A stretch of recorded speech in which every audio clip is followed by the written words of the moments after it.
ஏன்னா கடந்த 20 வருஷத்துக்கு மேல அந்த ஓல்டு பென்ஷன் ஸ்கீம் வேணும்னு சொல்லிட்டு எந்த கவர்மெண்ட் மாறினாலுமே தொடர்ந்து அரசாங்க ஊழியர்கள் கேட்டுக்கிட்டே இருந்தாங்க.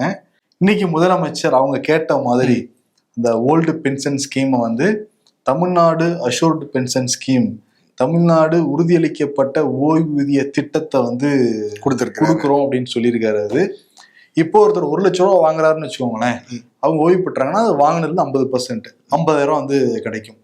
இன்கேஸ் அவர் தவறி போறாரு அப்படின்னா அவர் வாங்கிட்டு இருந்த பென்ஷன்ல இருந்து அவர் நாமினியா போட்ட கணவனோ மனைவியோ இல்ல மகனோ மகளோ அவங்களுக்கு வந்து அதுல 60% போகும். அப்ப 25,000 ரூபாயில இருந்து 27,000 28,000 வரைக்கும் போக வாய்ப்பு இருக்கு. இதுக்காக தமிழ்நாடு அரசுக்கு ஒவ்வொரு ஆண்டும் 13,000 கோடி வரைக்கும் செலவாகுங்கிறதையும் வந்து சொல்லிருக்காங்க. இது வந்து தமிழ்நாடு அரசை ஏற்குங்கிறதையும் சொல்லிருக்காங்க. இதுக்கு முன்னாடி ஓய்வு பெற்றிருப்பாங்கல்ல, பென்ஷன் ஓய்வு பெற்றவங்களுக்கு சிறப்பு கருணை ஓய்வூதியம் வழங்கப்படுங்கிறத சொல்லியிருக்காங்க. அது ஒரு கிளாரிட்டி கிடையாது. அது என்ன சிறப்பு கருணை, எத்தனை பர்சன்டேஜ்ங்கிறது அவங்க வந்து கருணையிலே சிறப்பா ஏதாச்சும் பண்ணுவாங்க. அந்த மாதிரி கருணைங்கிற வார்த்தையே கொஞ்சம் அவங்களுக்கு நெருடலா தான் வந்து இருந்திருக்கு. இப்ப அதே மாதிரி ஒவ்வொரு வருஷமும் இந்த 6% டிஏ வந்து போடுவாங்க 2 டைம். அந்த டிஏவுமே ஓய்வூதியதாரர்களுக்கு உண்டுங்கிறதையும் அனௌன்ஸ்மெண்ட் வந்து பண்ணிருக்காங்க.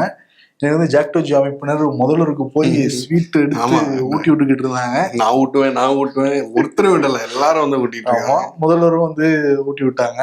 எல்லாரும் போட்டோக்கெல்லாம் எடுத்துக்கிட்டாங்க. அது ஜாக்டோஜி அமைப்பினர் நாங்கள் வந்து போட்டோதை வாபஸ் பண்றோங்கிறதையும் சொல்லியிருக்காங்க.